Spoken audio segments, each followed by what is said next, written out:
Bueno, buenas noches, jóvenes. Mucho gusto. Pues vamos a trabajar esta noche el concepto que está asociado con esta parte de conocer el modelo OSI.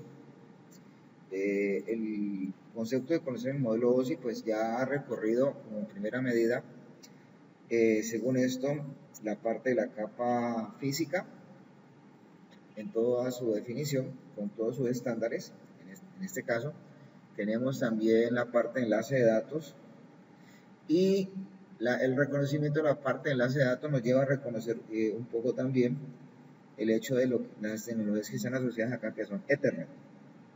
Bueno, entonces, como primera parte de lo que vamos a ver acá, pues vamos a empezar en este caso con lo que son las definiciones de los estándares y las implementaciones que tienen que ver con ese concepto derivable que se llama Ethernet.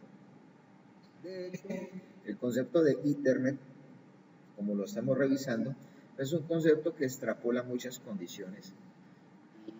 Si lo miramos de esa manera, Ethernet es aplicable como idea fundamental en la parte baja del modelo OSI, así como lo estamos mirando acá, en este caso, para que todos lo revisen un poquito. Y obviamente, pues Ethernet, el concepto de Ethernet vive acá, desde la parte alta de que está referenciada, donde está referenciada la parte de enlace de datos, hasta la parte más baja. Entonces, Ethernet, de considerar, pues es una tecnología muy común de implementación, es una tecnología en este caso que sirve como concepto derivable y obviamente pues es aplicable sobre diferentes tipos de medios. La ventaja fundamental de lo que es Ethernet o Ethernet es que se puede aplicar tanto a nivel de fibras ópticas como a nivel de cables de pares trenzados. Otra de las fundamentales, digamos que las cosas fundamentales que están definidas con Ethernet son básicamente el hecho de considerar de forma puntual que tenemos, digamos que la aplicación de estos estándares de soporte para anchos de banda que van desde los 10 hasta el 10, de los 10 megabits hasta los 10 gigabits. O sea, lo que implica es que el estándar refina una idea altamente escalable de aplicación del estándar. Entonces, aunque se hable de anchos de banda muy grandes, se va a determinar acá un esquema de direccionamiento que es el mismo, como está mencionándose allí, en cuanto a lo que es la definición de la parte de enlace de datos. A ver, les explico qué pasa. La parte de enlace de datos, pues en este caso, relaciona direcciones de capa física. Eso es lo que tenemos que mirar acá. O sea, esa dirección tipo MAC, esa es la dirección Media Access Control, que es la dirección física, es la que define básicamente todo dispositivo técnico para trabajar en una infraestructura de red para que sea reconocido. Entonces, para poder colocar la información, el dispositivo, cuando ya está reconocido, necesita definir un formato de una unidad de datos protocolar que se llama trama. Y esa es la estructura que utiliza para enviar la información. Entonces, vamos a hablar un poquito de la historia, que con esta parte, digamos, empieza básicamente, en este caso, y vamos a darnos cuenta que de forma fundamental, esta situación involucra básicamente la disposición como tal, ¿sí? De trabajar con, digamos que, estándares e implementaciones que, digamos, inicialmente empezaron de forma muy artesanal. Digamos que la primera red LAN que se reconoció, para que ustedes lo entiendan, Internet en todo su esplendor, la diseñó una empresa que se llama Xerox. La gran mayoría de las personas que escuchan la palabra Xerox no asocian esa palabra con la parte de redes. Cuando hablan de esta situación, asocian la palabra Xerox más bien con dispositivos de impresión, con fotocopiadoras, con tintas, con impresoras, con todo este tipo de vainas que de pronto no es el concepto que uno espera para asociarlo con la parte de red. ¿Qué fue lo que sucedió? Lo que pasa es que el concepto inicial de Ethernet lo diseñó el Departamento de Desarrollo Tecnológico de esa empresa que se llama Xerox. Entonces, digamos que antes de continuar, pues yo voy a hablar un poquito de esa parte. Pues esa parte, el autor de esto fue este señor, Robert Melkoff. Melkoff, ese que está acá. Este es el inventor realmente de lo que ustedes hoy en día se reconoce. Profe, no está viendo la pantalla. ¿No se está viendo? ¿Ustedes no la están viendo? Yo no, profe. ¿Ninguno? Bueno, pues de hecho, este señor que está acá, en este caso, pues él es lo que es el que se reconoce en este momento, ¿sí? Como el inventor como tal de lo que hoy en día se ve como una, mejor dicho, si ustedes revisan un poquito, Robert Melkoff fue el que se inventó esta idea. Esta idea es obviamente pues algo bastante consuetudinario. Él inventó un medio en el cual, ¿sí?, había un esquema de medio compartido de donde cada una de estas cosas, en este caso, a este medio compartido, él como lo denominó, él lo denominó el éter. Esta parte que está aquí es lo que se denomina el éter. Al éter, él conectaba, en este caso, un dispositivo tipo transceiver, en el cual a través de un mecanismo tipo TAP se conectaba a la red. De hecho, el mecanismo tipo TAP permitía, desde ese punto de vista, que hubiera un cable de interfaz, en este caso, hacia la parte del dispositivo, hacia la interfaz y hacia el controlador, que permitía pasar y meter datos, ¿ya? Ahora, importante entender que este medio que se llamaba el éter tenía que tener un terminador tanto acá como acá. O sea, esto es lo que se reconocía inicialmente como un bus de comunicaciones, ¿ya? En este caso. ¿Alguna pregunta hasta acá? ¿Tienen idea entonces de qué estamos hablando hasta el momento, no? Ese será Robert Melkoff. Ahora, pues digamos que en este sentido, pues vamos a seguir hablando las cosas, ¿ya? Entonces, el primer estándar que digamos se trabajó como una estructura de desarrollo, en este caso, se inicializó por ahí en el año de 1980, pero no lo hizo puntualmente Xerox. Este desarrollo de trabajo puntualmente lo hizo en este caso un consorcio que se denominó DIX. Entonces, desde ese punto de vista, ya ese consorcio DIX se encargó puntualmente de desarrollar ese estándar. DIX lo componían tres empresas, entre ellas eran Digital, Intel y la otra empresa que asociado a esto era la misma Xerox. Para el año 1985 se supone que ya una asociación que se llamó IEEE modificó el estándar de Ethernet y lo publicó en la referencia IEEE 802.3. Entonces, ya con esta parte se comenzó a hablar del concepto de compatibilización y el concepto que tenía que buscarse de forma de referencia cruzada en la existencia de lo que se conocía como, en este caso, una red. En este caso, puntualmente hablando, pues hablaba de las necesidades que había que resolver, imperiosas las que estaban en la capa 1, como estamos mencionándolo acá, ¿cierto? Y obviamente resolver los problemas que estaban asociados en la capa 2 del modelo OSI. O sea, y esto es lo que estaba aquí. Ahora, para que lo entiendan un poco, y vamos a hacer un poco, en este caso, profundización, la capa de enlace de datos del modelo OSI, nosotros la abstraemos como una estructura que tiene dos partes. Esas dos partes son su parte alta, que se llama el control de enlace lógico, que lo define el estándar IEEE 802.2, el control y el Media Access Control, que lo define el estándar IEEE 802.3, en este caso.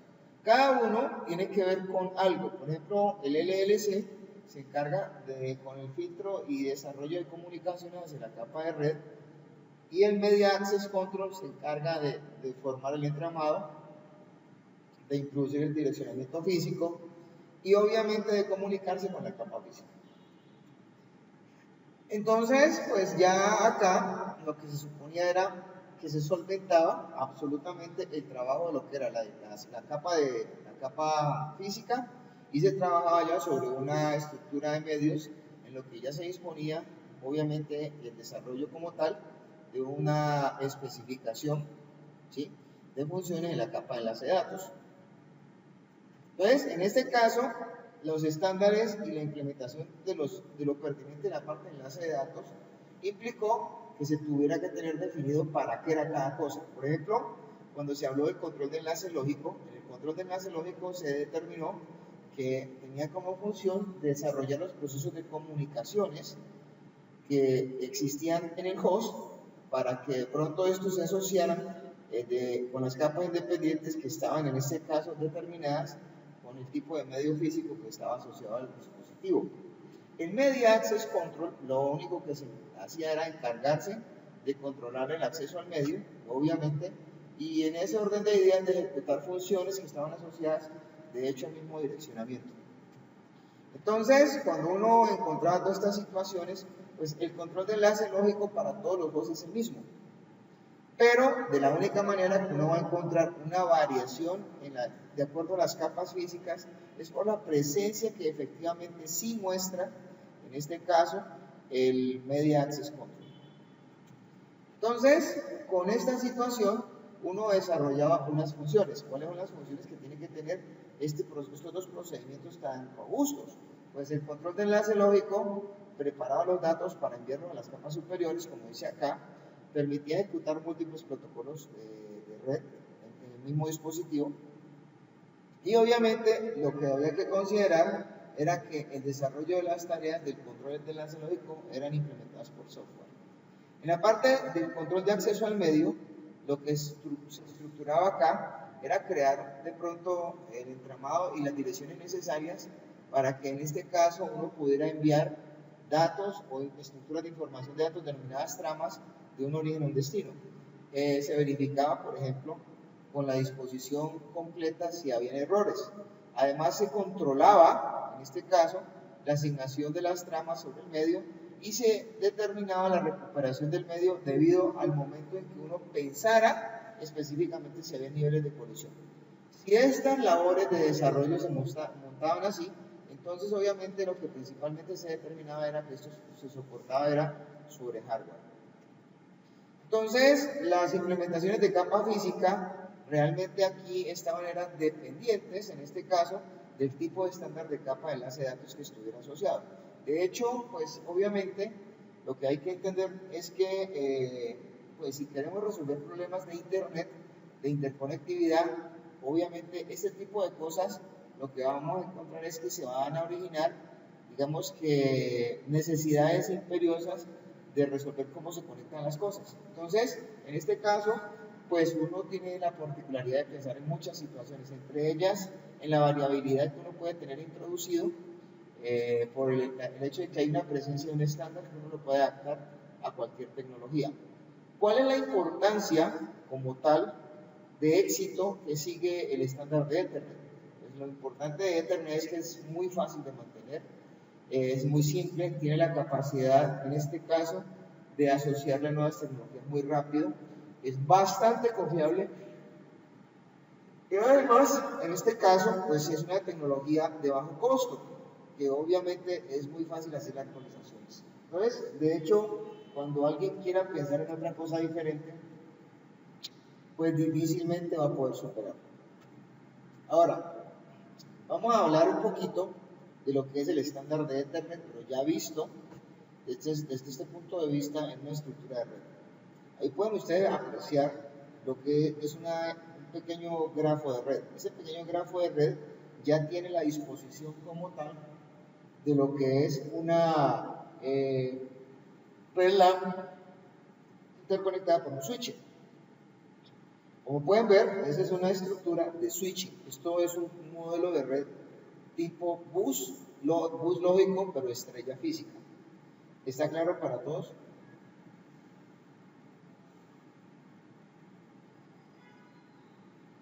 ¿Tienen alguna pregunta? ¿O no?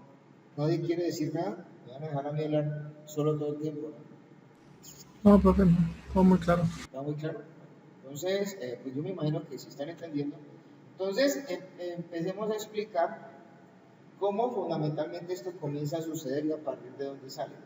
Entendamos primero cómo es la forma de recurrir a un mecanismo de contención sobre la estructura de red, en este caso. El mecanismo de contención empieza orando,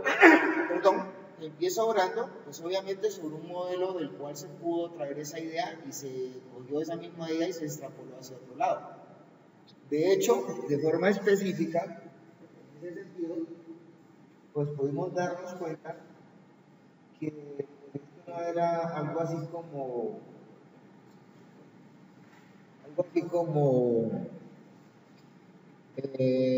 muy, digamos que original, que hubiera salido de alguna parte. Al comienzo, cuando se habló del estándar Ethernet, se habló como una topología de bus compartido, era básicamente esto. Entonces, ¿de dónde se trajo esa idea? Esa idea se trajo de lo que fue una red que se llamaba AlohaNet. Eso fue una red que se montó en el Pacífico Sur, donde la interconexión de las islas se hacía a través de sistemas de radio. Entonces, para poder de pronto que una isla hablara con otra, ¿qué le pasaba a las islas intermedias? Pues tenían que callarse. O sea, en otras palabras, se creó una idea de medio compartido en donde posiblemente para evitar potenciales colisiones de red se usaron técnicas que hubo que comenzar a madurar, en este caso, para permitir el radioacceso con datos de cada dispositivo. Pero entonces esta red de radio no era para comunicar datos, esto era para hablar por voz. ¿Ya? Entonces a partir de aquí se piensa que se extrajo precisamente el método de contención en el cual se soporta el estándar. Entonces, el método de contención es este, ¿ya? Carrier Sense Multiple Access Collision Detector. Entonces, en este caso, ¿cómo tenemos que imaginarnos nosotros el estándar de Ethernet? Cuando el estándar de Ethernet se montó sobre cables coaxiales, se determinó una topología lógica de bus y una topología física de bus, donde los extremos del cable, en este caso, pues esto es historia, se implementaron obviamente con terminadores. Y los terminadores tenían que tener una impedancia característica que era la impedancia del medio, y era la misma que representaban todos los dispositivos que se conectaban a este. Entonces, la otra tecnología que se pudo llegar a implementar en este caso, como pueden apreciar, ¿sí? Entonces, básicamente, ¿cuál es? Es la topología de física de estrella, pero a pesar de esto ser una topología física de estrella, esto seguía siendo una topología lógica de uso. Entonces, era como básicamente hacer esto. Yo me lo imagino de esta manera. O sea, eran circuitos que se conectaban aquí, que hacían esto.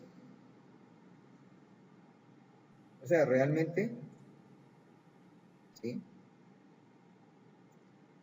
Esa es la estrella. Entonces, seguía manteniéndose una topología lógica de bus, pero una estrella física. ¿Está claro? ¿Preguntas? ¿Se seguía conectando igual que como en los otros, profe? ¿Que tenía que seguir solamente hacia un lado? O sea, esto, no, lo que pasa es que acá la conexión iba directamente, lo que pasa es que aquí había dos tipos de conexiones, las que se hacían a través de un mecanismo tipo vampiro.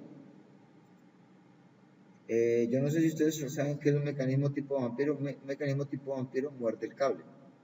Pero también existía otro mecanismo que era el de usar una tarjeta de red. ¿Está claro? No, pues es que esta situación implicó muchas cosas, en este caso, ¿ya? Y lo mismo, o sea, el hub ya es otro asunto, ¿cierto? Esto ya es otro paseo. ¿Cuál era el problema? Que tanto esta idea como esta idea implementaban una cosa. Esto todo se denomina un único dominio de colisión, así como pasa acá, ¿ya? Entonces, comenzamos nosotros a entrar en estas discrepancias. ¿Cuáles son las discrepancias? Sobre la discrepancia que hay entre la diferencia entre lo que se considera un hub y un switcher. Porque un hub es un dispositivo de capa 1 y un switcher es un dispositivo de capa 2. ¿Está claro? Entonces, en este caso, ¿cómo funciona cada uno? Un hub, a un dispositivo, enviarle datos a la red, se supone, en este caso, que siempre va a producir una cosa que se llama un broadcast de capa 1, en este caso, ¿sí? Y obviamente, desde ese punto de vista, ese broadcast de capa 1 que involucra que si este mandó datos de aquí para acá, digamos que este dispositivo tenía la necesidad de enviar algo a la impresora, pero como le entró por este puerto, en este caso, tuvo que replegarlo a este, a este, a este y a este al mismo tiempo, pero a su vez también a la impresora. ¿Ya? El switch tiene una condición. El switch ya no es un dispositivo de capa 1, es un dispositivo de capa 2. Al ser un dispositivo de capa 2, tiene una necesidad imperiosa de considerar algunas cosas importantes. Primero, pues cuando el switch tiene una memoria que llaman una memoria tipo CAM. Eso lo vamos a mirar después. Esa memoria es una memoria direccionable por contenido. Para poder asociarse a un switch, ¿qué se requiere tener determinado de cada host? Pues en ese caso, que uno exista en la red y represente una dirección física. Cuando el dispositivo reconoce la dirección física, entonces se dice que podemos estar en este caso conectados. ¿Preguntas? Entonces, en este caso, ya los dispositivos que están directamente conectados, ¿el switch qué hace? El switch comienza a asociar por cada puerto donde está conectado algo la dirección física de cada dispositivo y conforma con esto una base de datos. Una base de datos, en este caso, que determina el direccionamiento de cada dispositivo desde el punto de vista físico. Entonces, con base en eso, asocia los circuitos que existen potencialmente entre un dispositivo y otro. La primera vez que un dispositivo envía datos hacia un switch, entonces el switch se comporta como un dispositivo en aprendizaje y repliega hacia los demás puertos, en este caso a través de un broadcast, los datos que estén recibiendo por uno de los puertos. Pero eso lo hace una vez. El resto de las veces, en este caso, ¿sí? Cuando ya el dispositivo ha aprendido las direcciones, si él recibe una información por aquí y tiene que conmutarla por acá, pues él va a ocupar solamente este puerto y este puerto, no ocupa nada más. Lo demás no lo toca. ¿Tienen alguna pregunta hasta ahí?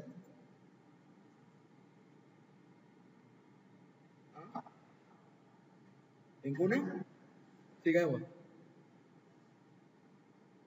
Bueno, otra de las cosas importantes que se definen dentro de un switch es que él trabaja siempre a modo hard perdón, siempre a modo hard duplex. De hecho, cuando uno está trabajando en una red estilo hard duplex, primero que está trabajando sobre una estructura de medios compartidos, en este caso, donde un único dispositivo conectado, precisamente ahorita que estamos acá, de un puerto, solamente el dispositivo que esté conectado de aquí es el que va a transmitir.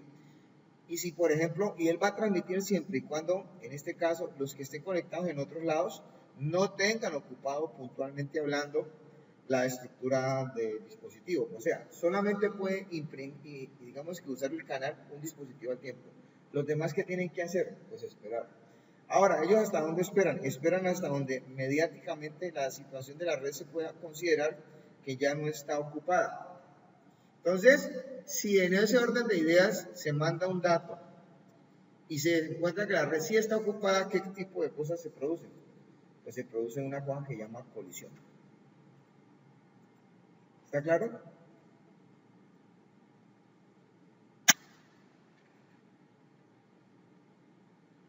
¿Preguntas? Profe, qué pena, ¿puedo volver a repetir la última parte? ¿Cuál parte? En la que pues, en el switch se genera la colisión. En un switch no se generan colisiones. Cuando ya... No, yo estoy hablando de un hub. En un switch no lo he tocado. Estamos hablando del hub. Es que en el hub es donde potencialmente uno esperaría, por el hecho de que se trabaja no full hub duplex, como se tiene un único medio de medios compartidos, o sea, se tiene un medio compartido en donde todos los puertos que están conectados al medio compartido, puntualmente hablando, en este caso, están en el mismo dominio de colisión. Al estar en el mismo dominio de colisión, específicamente hablando, ¿sí? ¿Qué va a encontrar uno? Pues va a encontrar puntualmente, en este caso, ¿sí?, que esta cosa fundamental que está allí planteada tiene la disposición formal de que cualquier cosa que suceda allí se va a replegar. Si usted trabaja hacia un puerto, se va a replegar al resto de los puertos. Eso es lo que siempre va a estar pasando. ¿Está claro? O sea, si usted conecta aquí, supongamos que aquí, esto es un hub de 10 puertos. ¿Cuántos dispositivos al tiempo pueden transmitir en el único dominio de colisión?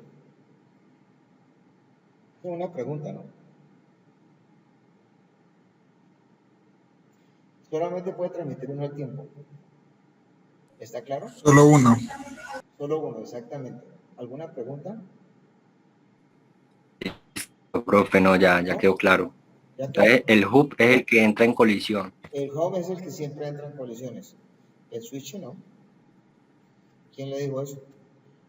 En el switch, Ok, profe.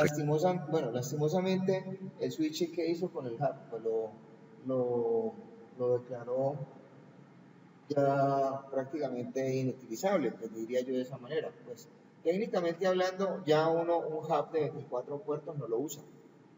Yo uso un switch de 24 puertos. Yo podría usar un hub de 2, de 4, de 5 puertos, pero no más de ahí. De considerar un hub nunca monta circuitos a full duplex. El que sí los monta es un switch y monta circuitos de full duplex, porque en este caso implica que no existen ya, desde ese punto de vista, con los puertos asociados, colisiones. Entonces, ¿cómo funciona? Funciona como la abstracción de que siempre existe un circuito virtual conmutado, pero de forma, o sea, un circuito virtual conmutado bajo demanda. O sea, ya acá no se considera que el medio esté compartido y lo que encuentra uno es una conexión dedicada. De hecho, pues uno puede transmitir y recibir al mismo tiempo con el switch. El switch no recibe colisiones. Bueno, no digamos tanto eso. Él sí puede recibir un número de colisiones, pero los porcentajes de colisiones que existen en el switch son muy bajos. Entonces, en este caso, la situación que nosotros tenemos con el switch es que el switch es evidentemente muy diferente en constitución. Mientras que un hub es un dispositivo de capa 1 y los puertos que están ubicados en un hub son parte del mismo dominio de colisión, son un único dominio de colisión. En el switch nosotros tenemos un dispositivo de capa de enlace de datos donde los puertos que están ubicados, específicamente hablando, son puertos, ¿sí?, que están ubicados cada uno en su propio dominio de colisión. O sea, cuando yo segmento un switch, tengo la posibilidad de decir que tengo tantos dominios de colisión como puertos tenga el switch. ¿Ya? Entonces, lo que sí es cierto es que a nivel de enlace de datos, a nivel de la capa 2, podemos tener obviamente de nuevo un servicio de broadcast. ¿Está claro? ¿No tienen preguntas? Sigamos. Ahora, lo que pasa es que nos ponen a pensar, bueno, ¿cómo implemento un concepto de Ethernet? ¿Con switches o sin switches? Pues hombre, si ustedes no quieren tener problemas, en este caso con la implementación de un estándar de Ethernet, el estándar de Ethernet de forma específica para ser evidentemente funcional, lo único que hay que hacer es asociarle, en este caso, la precisión de tener una red con switches. O sea, una red con switches, en el estándar de Ethernet, uno la tiene diseñada para eliminar el concepto de las colisiones. O sea, eso quiere decir que cada dispositivo conectado a un switch solamente recibe las PDU de enlace de datos, en este caso, ¿sí?, que están destinadas y están perfiladas para ser enviadas a ciertos destinos. ¿Ya? Entonces uno esperaría que uno pudiera manifestar que la comunicación dada en el modo full duplex es en ese caso el mecanismo central que va a mantener la infraestructura de red. ¿Está claro? ¿Tienen preguntas hasta allí? Bueno, ¿alguna pregunta? ¿Ninguna? Nadie quiere preguntar. Entonces hablemos ahorita de la implementación del estándar. Por ejemplo, en este caso, pues el estándar de Ethernet se implementa desde redes que están montadas en 10 megabits por segundo hasta redes que van hasta 10 gigabits por segundo. Pero, por ejemplo, hablar del estándar gigabit en Ethernet, pues es hablar de lo que está siendo aplicado para describir lo que son implementaciones que obviamente van a proveernos 1000 megabits por segundo o más grandes, como dicen acá. Esto funciona siempre a full duplex y pues uno lo puede tener considerada para construcción en cables de pares trenzados. ¿Por qué es importante considerar y conocer esto? Porque pues supuestamente nosotros hemos estado considerando y entendiendo de que el concepto LAN aplicado sobre Ethernet es un concepto que se puede aplicar a la implementación de redes LAN, MAN y WAN. Entonces estos son conceptos que permiten a partir de su existencia cubrir unas ciertas distancias específicas que son determinadas por la característica del medio. Si por ejemplo yo quiero hacer recorridos de grandes distancias para implementar una infraestructura de conexión, lo hago a nivel de fibras. Ya a nivel de implementaciones muy locales, uno puede encontrar la implementación del mismo Ethernet, en este caso, pero montado sobre el cable de pares trenzados. ¿Tienen alguna pregunta hasta acá? ¿Preguntas? ¿Ninguna? Denme un segundo.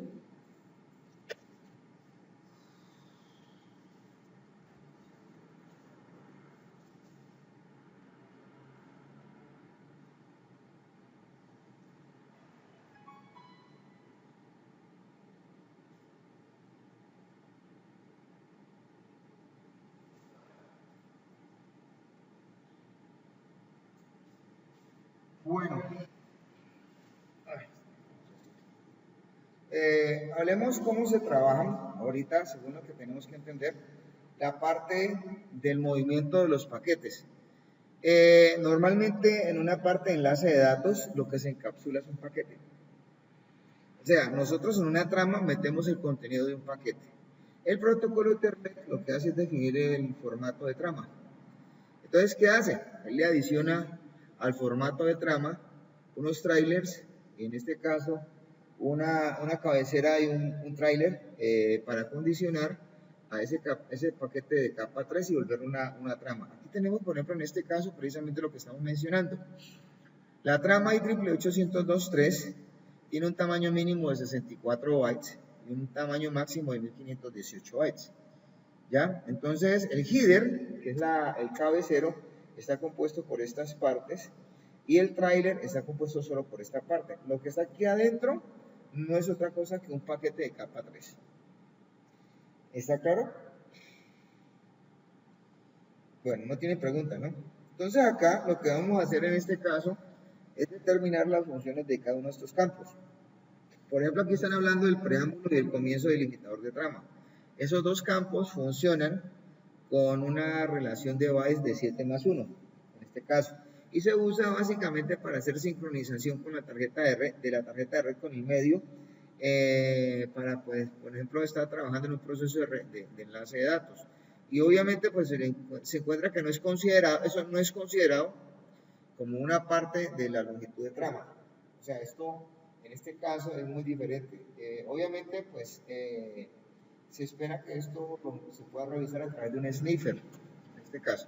Luego viene la dirección MAC destino, que tiene un tamaño de 6 bytes, que ayuda a identificar al nodo, en este caso, al cual se le va a enviar los datos. Lo que pasa es que el dispositivo receptor va a comparar su dirección física con el contenido del paquete, o el contenido de este campo. Si las direcciones coinciden, entonces la trama se acierta, y si las direcciones, si eso no está pasando, entonces ¿qué sucede?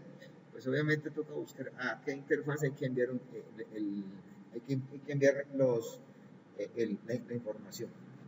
Luego viene la dirección MAC fuente. ¿Esta dirección para qué sirve? Pues sirve para identificar el nodo que originó el envío de la trama y el procesamiento de la trama. Entonces, eso también se puede usar por los switches para básicamente adicionar acá, en este caso, sus tramos de direccionamiento, pues digamos que los puertos y las referencias técnicas que tenga cada cosa que está conectada al switch. El campo tipo o longitud tiene un tamaño de 2 bytes. De considerar, pues, el consorcio DIX usó este campo como el campo tipo. ¿Ya? El estándar IEEE 802.3 lo determina como longitud. Entonces, en este caso, pues, Esto se usó en esa época. Ya cuando después salió el estándar Ethernet 2, se permitía que se usara esto a conveniencia, en este caso. Ethernet 2 pues es un tipo de trama que se usa en las redes actuales de TCP/IP. Si de pronto nos damos cuenta de que el formato de los datos es mayor a 1518, entonces esto contiene, en este caso, posiblemente unos protocolos de enlace de datos que son, perdón, unos protocolos de capa de red que son unos un poco diferentes, ¿ya?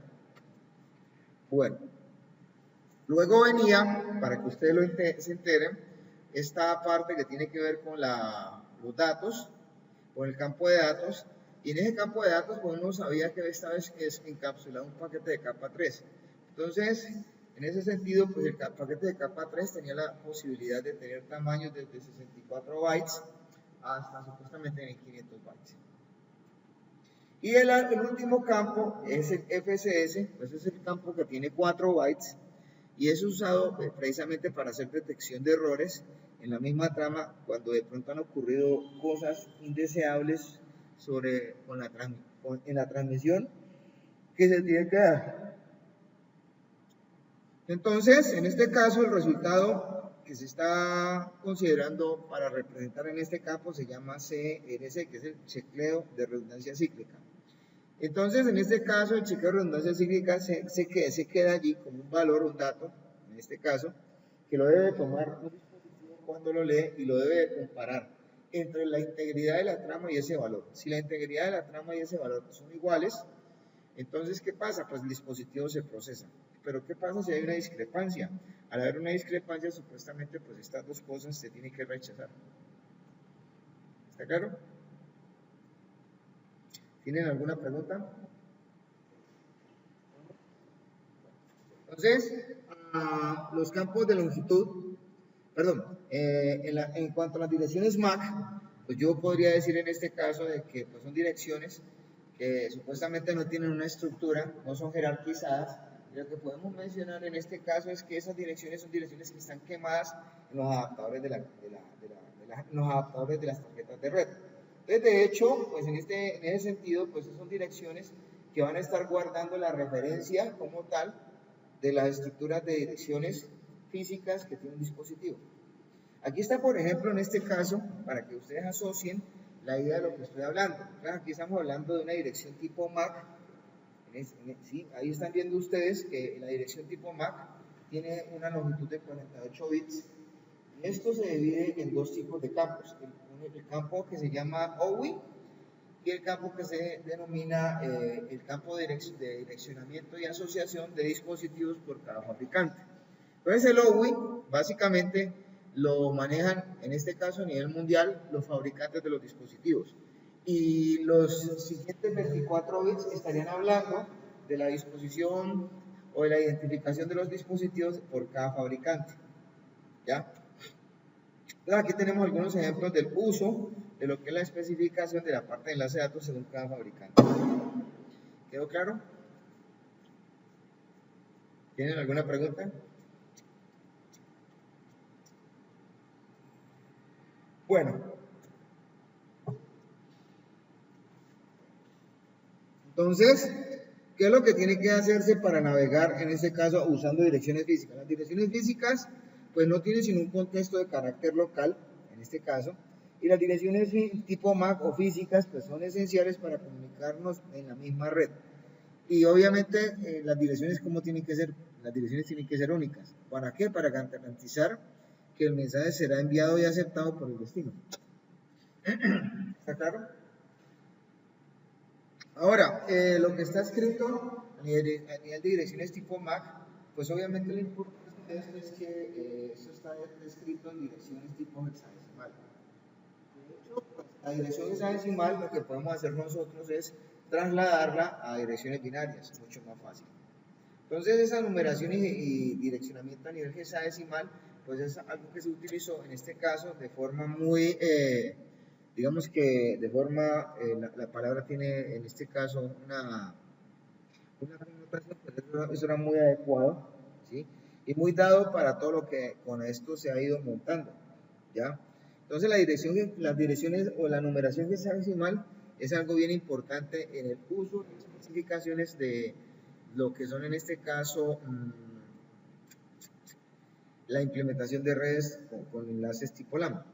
Bueno, entonces, el direccionamiento pues obviamente va a indicar muchas cosas. Por ejemplo, acá está un nibble, este va a ser un byte, y esto va a ser de pronto una estructura de una palabra definida con 32 bits, que es un tipo Word. ¿Alguna pregunta hasta acá, jóvenes? Bueno, denme un segundito, yo hago una cosa acá en la puerta del salón, denme un segundito, no se vayan a ir. Yo voy parando aquí en un momentico la presentación. Entonces, vamos a mencionar algunas cosas de la numeración hexadecimal. Pues la numeración hexadecimal ya creo que todos lo saben, pues tiene una base de representación entre el 0 y la F, en este caso para posibles 16 dígitos. Pero pues la numeración hexadecimal sirve pues puntualmente también es para expresar de pronto, bueno, sirve, no solamente se representa a nivel de estos valores, entre el 0 y la F, sino que también se puede, obviamente, esto aproximar y usar y acomodar para representar esto a nivel binario. O sea, en ese sentido, la idea como tal es que cada quien entienda que esto puede tener una representación binaria. ¿Ya? O sea, aquí la base de esto es entender un poquito esta numeración. Yo creo que eso lo podemos pasar y hablar específicamente acá. Bueno, entonces hay que entender una cosa. Las direcciones de capa de enlace de datos sirven para trabajar internamente en la parte de la red. O sea, yo con una dirección de enlace de datos puedo trabajar aquí, aquí y aquí. Pero obviamente yo no puedo hacer que a través de esta red que se está conectando acá, se llegue acá. Porque una dirección de enlace de datos no sirve para hacer networking. ¿Está claro? ¿Tienen alguna pregunta? ¿Ninguna? Bueno. Acá están los diferentes tipos de comunicación que son usados para proveer precisamente conectividad entre los dispositivos de una red LAN. Hay una conectividad que se llama unicast, que es entre un par de hosts, uno a uno. Está el multicast, que es entre un host y un determinado grupo de otros hosts. Y está el broadcast, que es de hacia todos en este caso. La consideración de parecido entre multicast y broadcast, pues en este caso indica que pues el multicast vendría siendo un caso atomizado del nivel de broadcast. ¿Ya? ¿Cómo funciona el unicast? ¿Un caso qué, profe? ¿Qué pena? ¿Un caso qué? No lo entendí. ¿Cómo? Que tú dices que el multicast sería un caso, no sé qué, a nivel de broadcast. El multicast es el multicast es un caso particular del modelo de broadcast. Lo que pasa es que el multicast se maneja en un determinado grupo. El broadcast hace lo mismo que el multicast, pero con todos los grupos determinados. No importa, es todos contra todos. En cambio, el multicast, o sea, dentro del broadcast está inmerso el multicast. Exactamente, o sea, usted en un grupo de broadcast puede tener inmersos muchos grupos de multicast. Acá vamos a mirar esa parte. Por ejemplo, estas son comunicaciones precisamente a nivel de unicast. Entonces, aquí yo estaría enviando datos de un host a otro. ¿Ya? Y obviamente lo que se asocia puntualmente son una dirección con respecto a las otras. Este es el envío de un broadcast, ¿cierto? Entonces el envío del broadcast se hace cuando pues obviamente se genera un envío de una comunicación a todos los grupos a todos los hosts del sistema. ¿Ves? Aquí, por ejemplo, vemos que aquí hay una conmutación. Este es un broadcast de capa enlace de datos. E inmediatamente, pues esto se envía a todos los dispositivos. Eso se llama broadcast. Y acá está el multicast. El multicast se construye con la especificación de un grupo mucho más pequeño que tendría algún sentido de implicación asociado. ¿Está claro? Pues, por ejemplo, aquí vemos que llega una trama. Y esa trama no la va a llegar a todos los dispositivos, solo unos cuantos. ¿Ya? Eso se llama multicast. ¿Preguntas?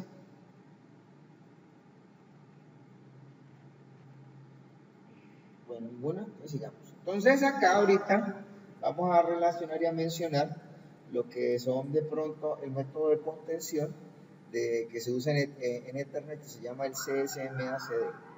Entonces, en Ethernet, pues nosotros vamos a estar manejando, en este caso, ya este tipo de método de contención. ¿Cómo trabaja esto? Primero hablemos del método MAC que tiene Ethernet.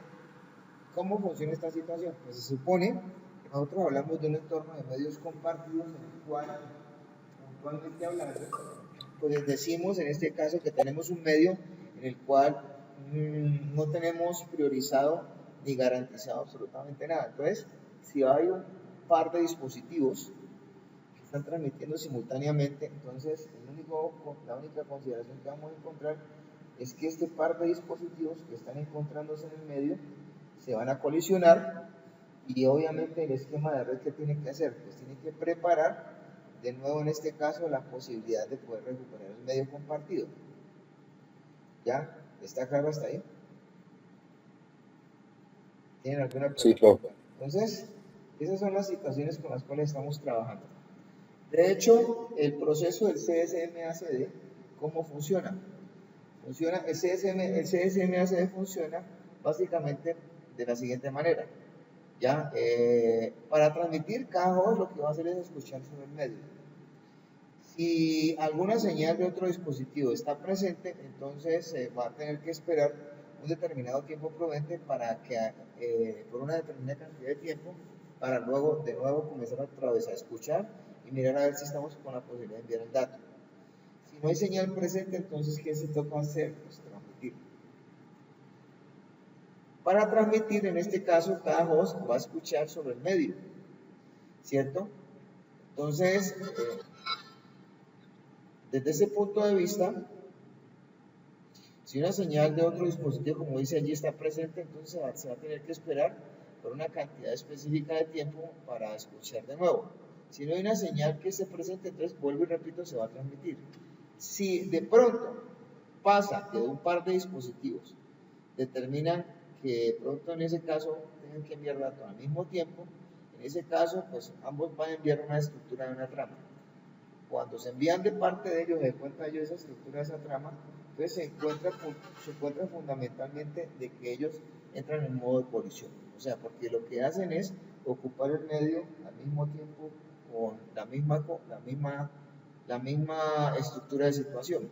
Entonces, cuando eso sucede, el proceso es que los dispositivos que están en la red sensan que el medio está colisionado.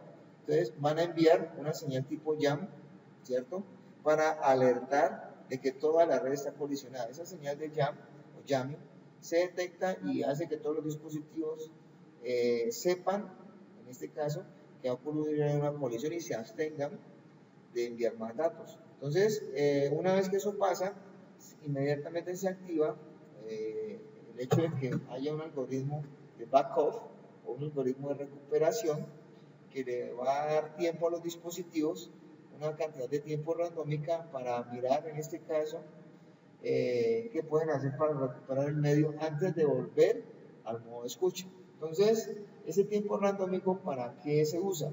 Ese tiempo randómico se usa para que los dispositivos que están allí considerados, en este caso, con la posibilidad de producir una nueva colisión, pues no la vuelvan a repetir. Ese es básicamente el proceso. Aquí está un poquito resumido. Entonces, primero la portadora se censa, inmediatamente después pues, se hace el envío de los datos. Entonces, si ahí va a haber una colisión, entonces se frena el medio y se manda una señal de llama. ¿Está claro?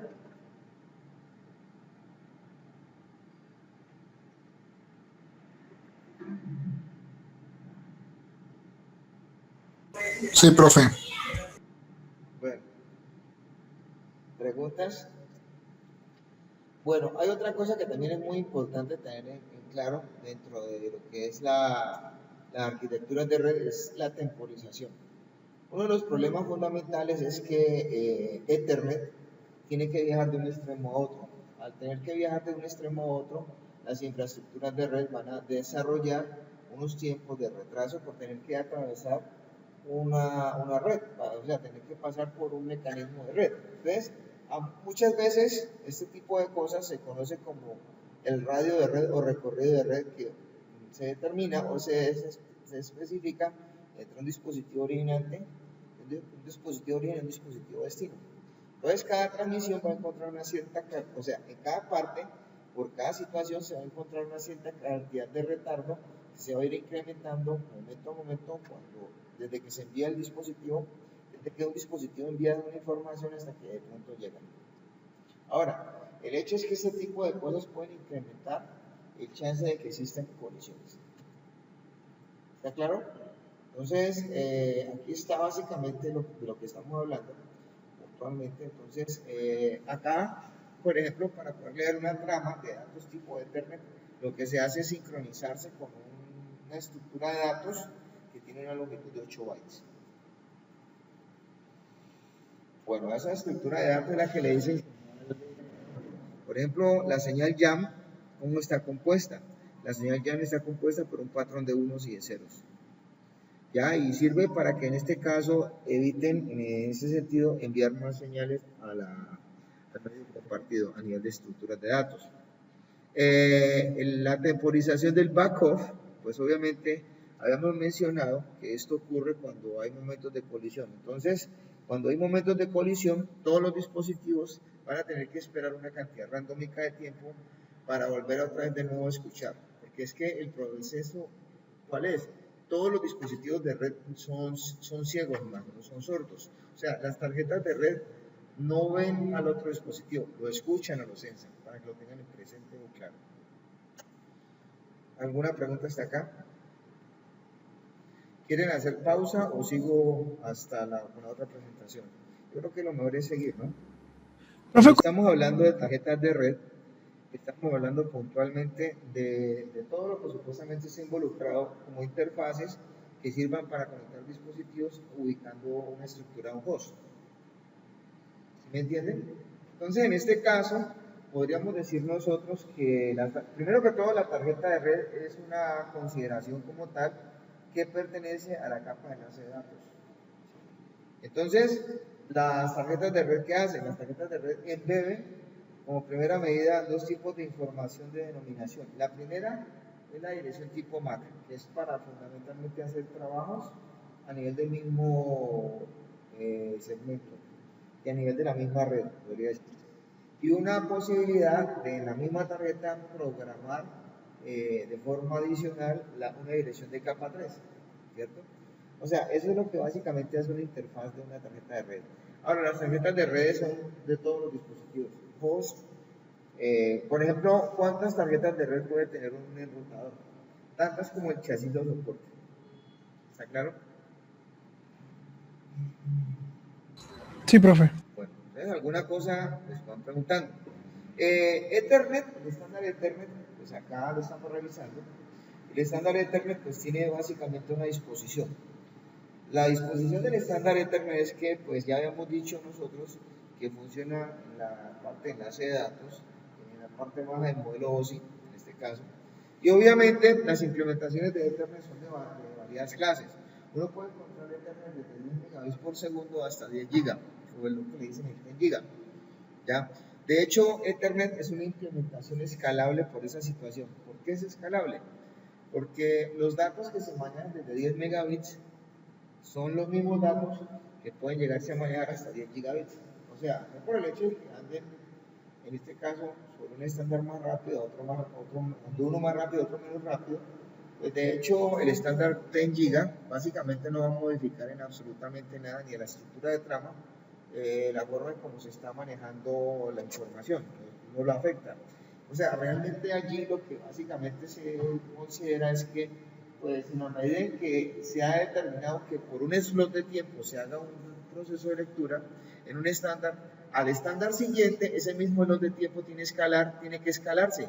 Escalarse quiere decir es que el tiempo no se va a aumentar, sino que se va a reducir para que cubra con el estándar de velocidad.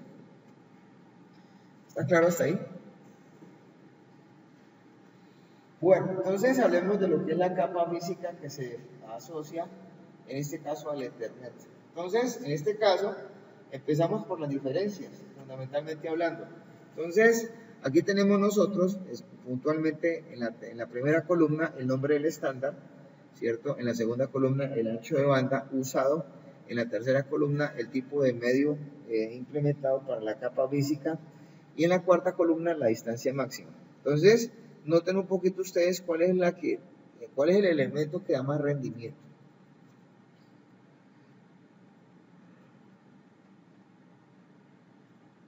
¿Tienen alguna pregunta? ¿Cuál es el elemento que da más rendimiento?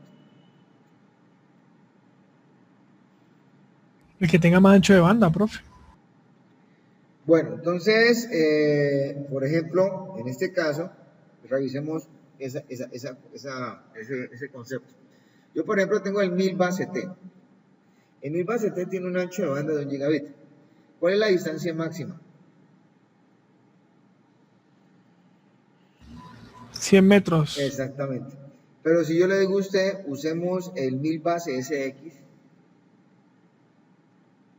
Ah, ok, claro, ese tiene mayor distancia. Ah, bueno, porque tiene el mejor. El ancho de banda es igual. Lo que pasa es que la mejor distancia desnivela o trastoca fundamentalmente todo lo que se hable ahí, en ese caso.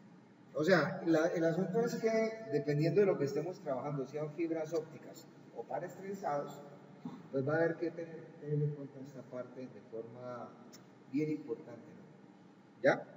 Bueno, preguntas hasta acá. Bueno, cuando se estuvo hablando de los 10 megabits, pues también se estuvo hablando precisamente de las tecnologías que estaban asociadas a esto. Las tecnologías que estaban asociadas a esto, ¿cuáles eran? La 10 base 5 y la 10 base 2. Si pronto revisamos un poquito 10 base 5 y 10 base 2, sobre qué tipo de medios están montados.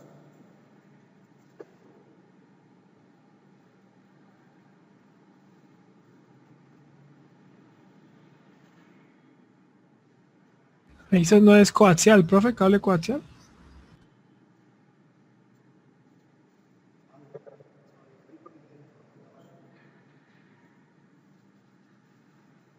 Si están poniendo cuidado. 10 base 5 y 10 base 2, sobre qué tipo de medios están montados. Jóvenes. Jovencitos. Aló. Profe, el medio dice cable, tipo de medio, ¿no? Eso es T-coax y DIN-coax. ¿Qué tipo de medio? ¿O qué tipo de cable? El tipo de cable que se está usando para 10 base 5 y 10 base 2 es el coaxial. Lo que pasa es que hay uno que es el grueso y otro que es el delgado. El 10 base 2, entre otras cosas, maneja 10 megabits por segundo, señal en banda base, pero usando una distancia más o menos de 200 metros. Pero acá está.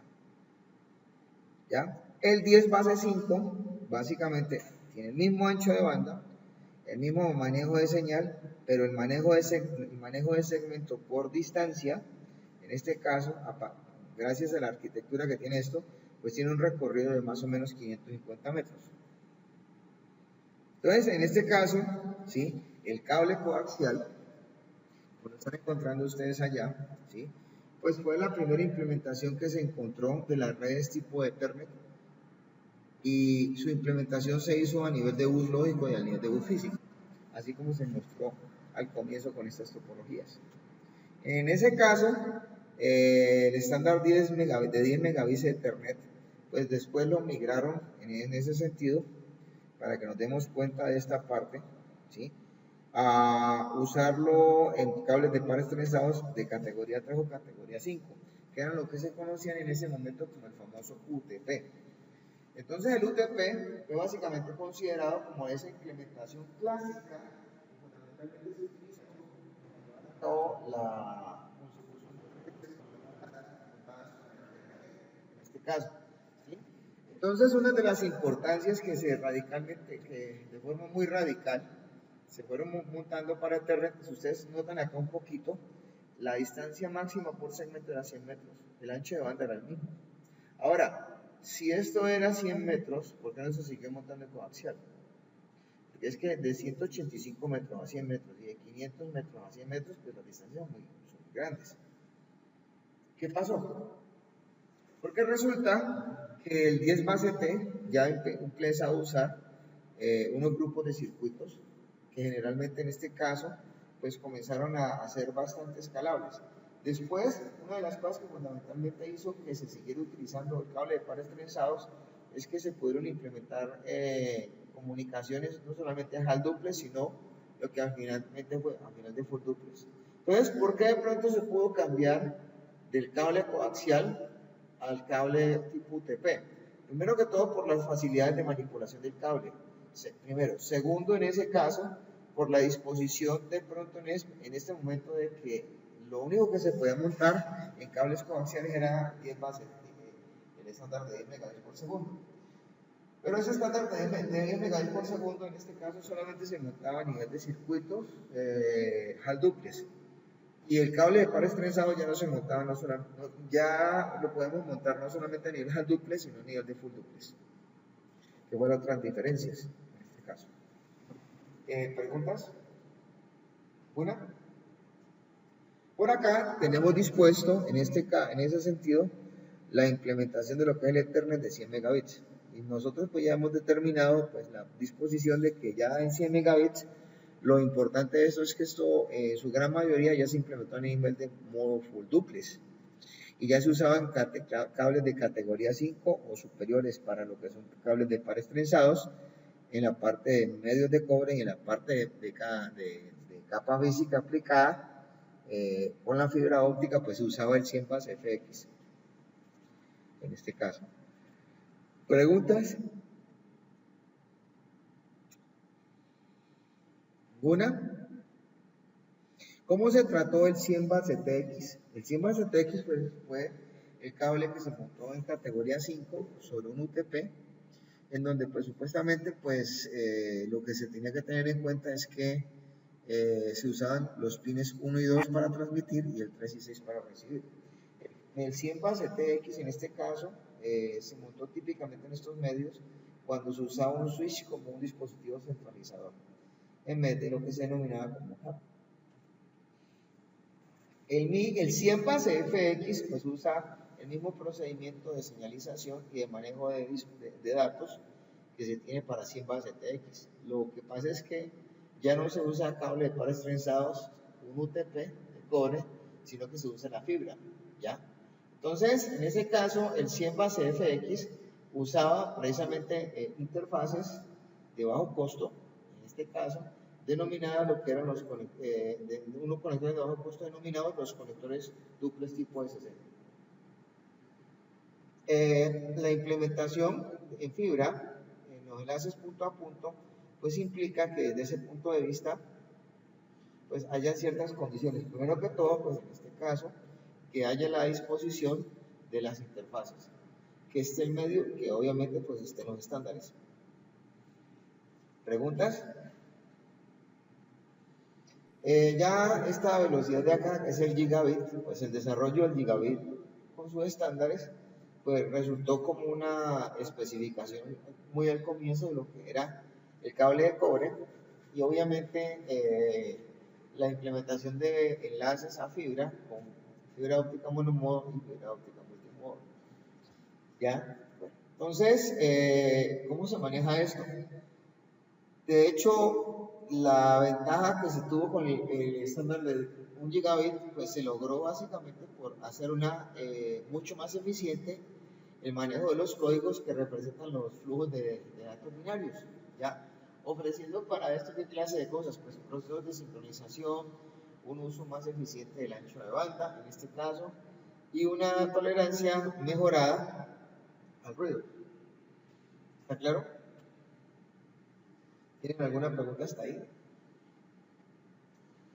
Bueno, el hecho es que la importancia de implementar un cable a nivel de pares trenzados, a nivel de full duplex, pues es que podemos decir nosotros que cada dispositivo tiene la posibilidad de manejar un ancho de banda especial de 500 megabits por segundo. O sea, realmente nosotros no tenemos en un extremo terminal la implementación del gigabit. Lo que tenemos en este caso 500 megabits por segundo. Entonces la suma de dos señales, de una que viene y otra que va, da la percepción de tener un gigabit. Entonces, el estándar Ethernet tiene otras particularidades. Porque pues, en este caso, le va a permitir, por ejemplo, la transmisión y la recepción de los datos en ambas direcciones. O sea, en ese sentido, pues este tráfico puede ser de pronto determinado para ser bastante especial, pero también puede ser en ese caso cualquier tipo de tráfico que de forma específica puede estar sujeto a que le ocurran colisiones en el medio compartido. Entonces, los circuitos híbridos van a poder detectar en este proceso las señales que están obviamente asociadas a un proceso de colisión por técnicas muy sofisticadas en este caso. Y allí, obviamente, hay algunas cosas a nivel de ejemplos de esto. Bueno, aquí tienen una comparativa entre lo que es el MIL base SX y el MIL base LX. Entonces, aquí obviamente pues se están mencionando los tipos de mejoras o los tipos de ventajas que tiene eso sobre los cables de pares trenzados, que son muy altas. Entonces, lo primero que tiene que hablar uno es de que las interferencias electromagnéticas y de radiofrecuencia no inciden en una fibra óptica. Hay en este caso un concepto de inmunidad a ruido muy alto, ¿ya? Entonces, los tamaños físicos son normalmente hechos a nivel pequeño y obviamente pues las distancias, en este caso, se pueden ayudar a manejar de acuerdo a la estandarización y el montaje de ciertas cosas para de pronto dar los cubrimientos de ciertas zonas. De mirar, pues el estándar full duplex puede llegar a transmitir hasta velocidad de 1250 megabits por segundo. Bueno, preguntas hasta acá. ¿Quieren hacer una pequeña pausa? Sí, profe. Bueno, 5 haremos minutos. unos 15 minutos, ¿no? Entonces, para hablar de hubs y de switches, pues nosotros vamos a hablar puntualmente de la diferencia entre estas dos cosas. Y ahorita pues hacemos un pequeño ejercicio. En este caso, primero tenemos que entender qué es un dominio de colisión y qué es un dominio de broadcast. Para hablar de hubs y de switches toca hablar precisamente de esa situación. Entonces, primero definamos qué es un dominio de colisión. Convencionalmente hablando, en este caso, ¿sí? Vamos a hacer un pequeño ejercicio de una vez. Lo voy a hacer con este simulador, con el 8. Entonces, un dominio de colisión es simple. Cuando estamos hablando de un dominio de colisión, lo que pasa es que la presentación nos va a llevar por todo ese paseo que vamos a hacer ahora. Resulta y acontece que esto es un hub. Al hub le vamos a colocar nosotros, digamos que en este caso, miren bien lo que yo voy a hacer. Yo voy a colocar aquí un servidor que voy a colocarlo para que dé direccionamiento a todos los dispositivos de la red. Entonces, por ejemplo, al servidor le voy a colocar la dirección 192.168.1.1. Perdón, esta es la de IPv4, 192.168.1.1 y esta va a ser la 192.168.1. Pongámosle 254 y un DNS 192.168.1.253, por ejemplo. Ese es el servidor. Pongan pues cuidado. Yo voy a crear en el servidor un servicio que se llama DHCP, que es un servicio automático. Lo voy a poner a trabajar con un default gateway 192.168.1.254, me parece que puse. 192.168.1.253. Profe, le quedó 154. Espérate. ¿Listo? Yo voy a ponerlo a arrancar aquí en la dirección 10. Voy a decirle que me regale máximo unas 100 direcciones. Y voy a salvar esto aquí. Por ejemplo, aquí están definiendo un servidor TFTP y una WLAN controller. Entonces, esta es la dirección básica que tenemos aquí para repartir. Entonces va a empezar en la 10 y voy a prender el servicio, ¿cierto? Pero entonces, en este caso, esto lo voy a hacer, miren bien, voy a replicar estas cosas. Este lo voy a conectar aquí, ¿sí? Y voy a traer unos 4 computadores. 1, 2, 3, 4 computadores. Y esos 4 computadores los voy a, o sea, esto mismo, Hombre, pues cuidado, lo voy a colocar acá. Pero aquí vamos a cambiar la condición. ¿Listo? Aquí vamos a colocar, por ejemplo, el PC4. Este va a ser, por ejemplo, el PC5. Este de acá va a ser el PC6. Este de aquí va a ser el PC7. Este va a ser el hub, digamos que el 1. El otro el 2. Este va a ser el servidor. Podemos ponerlo a trabajar con la misma dirección, ¿no? En este caso, este que sea el servidor 1. ¿Listo? Entonces, ahorita, ¿qué vamos a hacer? Vamos a conectar las cosas. Yo voy a conectar, esto lo que vamos a hacer son conexiones de los computadores al hub. Estoy conectando cosas al hub. ¿Listo? De hecho, voy a hacer una pequeña modificación acá. ¿Sí? Me quedó faltando un puerto. Pero ese puerto lo voy a usar ahora para otra cosa.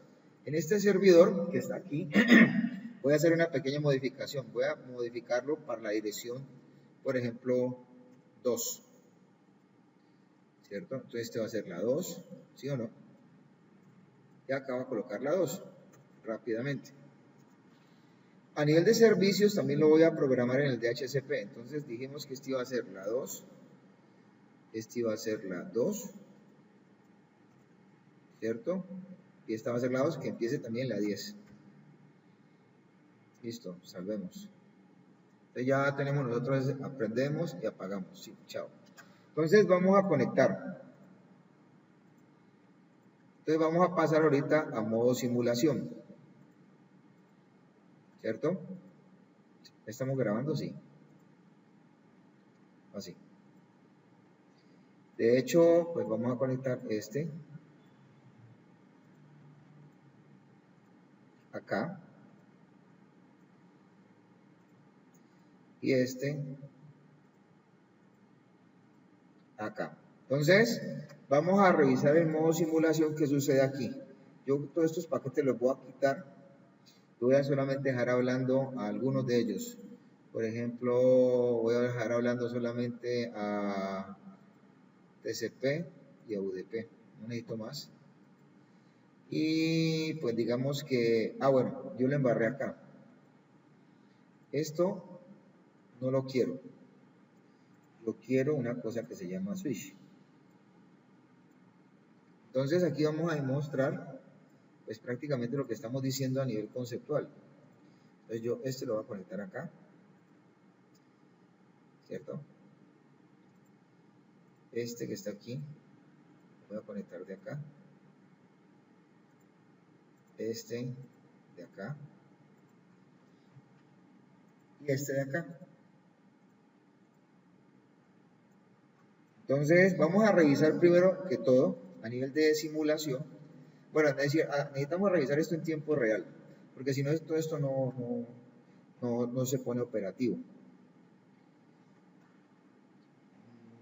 Primero que todo, pues vamos a considerar lo que va a pasar en este momento.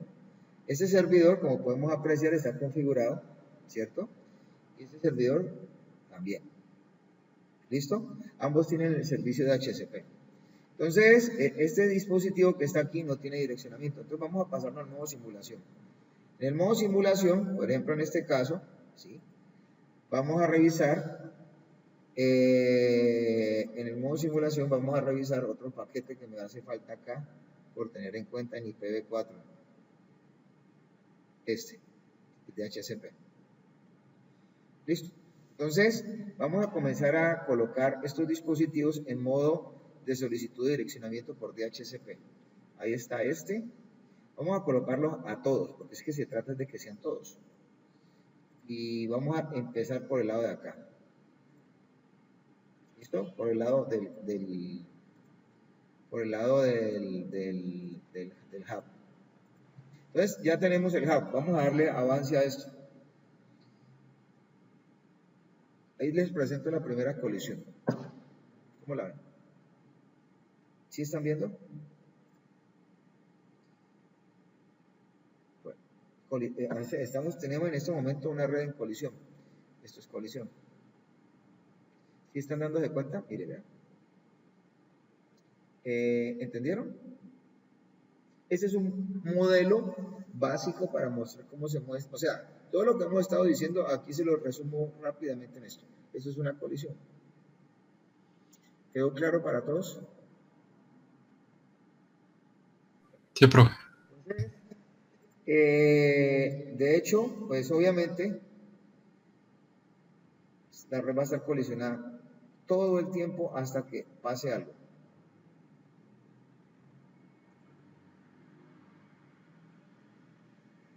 ¿Ya? Bueno. Resulta que alguien decidió parar el problema. ¿Eso qué es?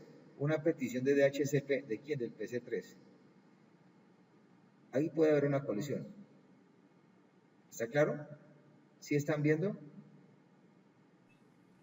Profe, ese aviso sería lo del jam, el jamming. No, lo que está pasando en este momento no tenemos señal tipo jam, porque pues obviamente lo que estamos considerando en estos momentos es la petición del DHCP.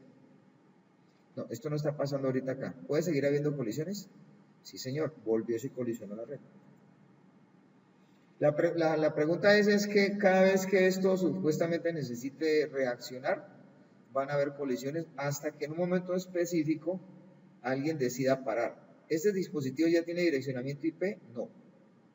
¿Este ya tiene direccionamiento IP? No. ¿Este ya tendrá direccionamiento IP?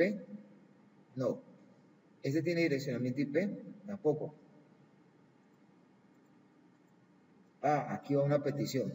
Ese es un primer broadcast. Eso sí se llama broadcast, aunque a este le llegó una petición colisionada. Sigue habiendo colisiones, pero aquí hay una respuesta. Eso es un broadcast. ¿Ya? Aquí apenas va a lograr direccionamiento el PC3.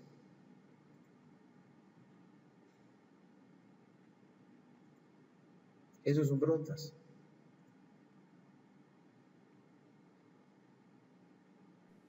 Miren aquí. Cuando sale la X significa que no es el mensaje para ellos. Exactamente. Entonces, ¿sí te das cuenta que ya aquí el dispositivo tomó dirección? ¿Sí la notan allí? La 192.168.110. O sea, ya tomó la primera dirección. Vamos a revisar ahorita los demás. ¿Este tiene dirección? No. ¿Tiene dirección? No. ¿Tiene dirección? No. Entonces, sigamos mirando a ver. Pero ahorita, ¿qué sucede? Pues posiblemente todos los dispositivos, pues esto se puede limpiar, ¿no? En este caso, y seguir buscando, porque es que todos están en modo HCP. Este tiene dirección IP. Este ya la tomó. Este la acabo de tomar. Esta ya la puedo tomar. Lo que pasa es que, pues obviamente yo le di avance con esto, ¿no? Ese fue mi error. Acá ya tengo esto. Ahora preguntemos acá. O sea, ¿sí vieron cómo es el modelo de trabajo de acá? Ahora preguntemos acá, que es un poco diferente. En este caso, ¿sí? Entonces, acá voy a colocar el dispositivo en modo de HCP. Revisemos acá esto en modo de HCP. A este también. Y a este también. A ver qué pasa.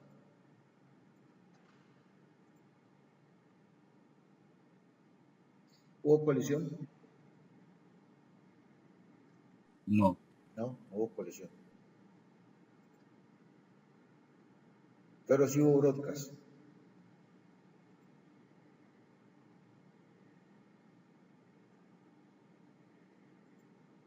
¿Quién creen ustedes que se va a programar primero?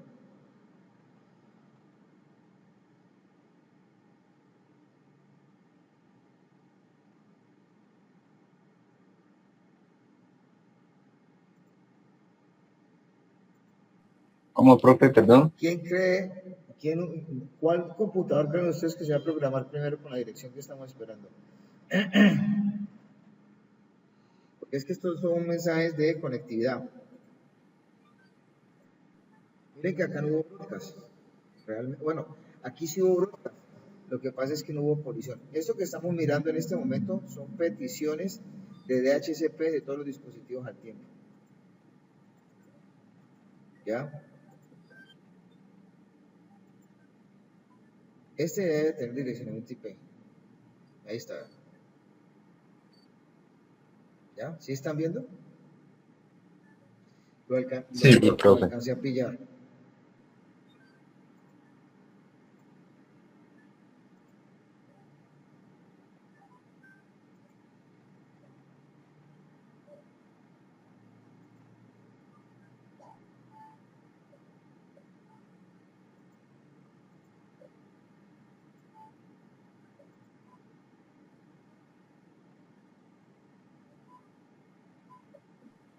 Bueno, Profe, una pregunta. señor. Un hub sería, digamos, comparado con un switch, digamos, obsoleto, Sí, el hub. para mí la capa 1, la gestión de conectividad de capa 1 es obsoleta con respecto a la gestión de conectividad de la parte de enlace de datos. Claro, es que aquí vos no tenés procesamiento, aquí sí.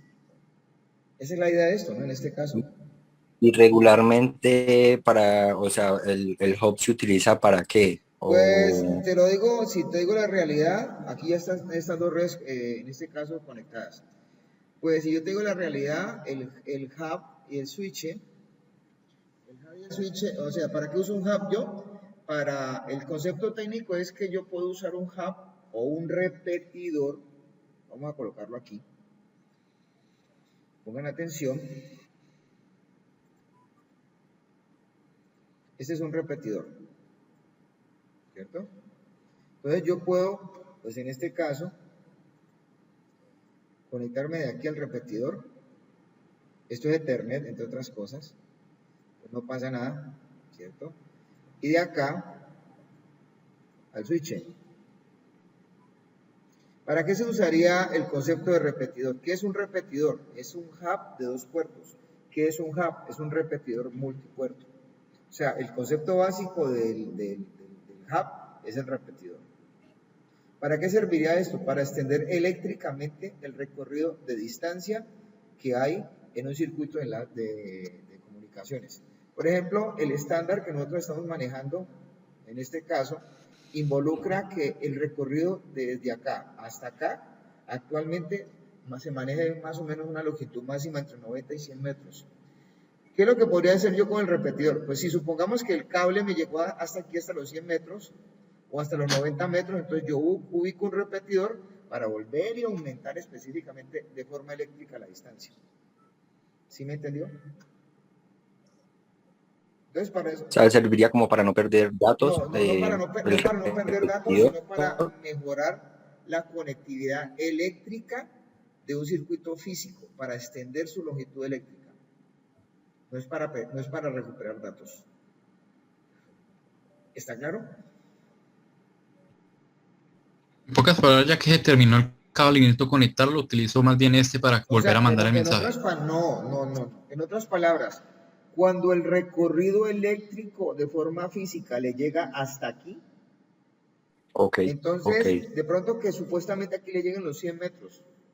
Entonces, o digamos que usted antes de los 100 metros monta un repetidor o un hub y a partir de allí extiende nuevamente el recorrido del cable. ¿Cuánto lo puede extender? Pues más o menos otros 100 metros. ¿Sí me entendió? Entonces, con esto uno vence limitaciones de la capa física, en este caso, por el manejo de distancias de los mismos medios. ¿Está claro? Bueno, espero que hagan este ejercicio, aunque esto es una bobada, ¿no? Pero pues bueno, yo no lo veo como tan importante. Bueno, de hecho, esa es la consideración que está escrita acá. El hub maneja un único dominio de colisión, ¿cierto? En este caso, pero cuando estamos hablando puntualmente en ese orden de ideas del dominio de colisión, el hub todos los puertos que están conectados en el hub son del mismo dominio de colisión. Por eso es que hay colisiones. Y en tanto que en un switch, cada puerto es un único dominio de colisión. Entonces, en otras palabras, todos los puertos de un switch son dominios de colisión por separado. ¿Está claro? Ahora, cuando nos referimos al concepto de dominio de broadcast, ¿un dominio de broadcast qué es? Pues uno define un dominio de broadcast como el área de una red donde supuestamente se han conectado dispositivos que pueden recibir básicamente un broadcast.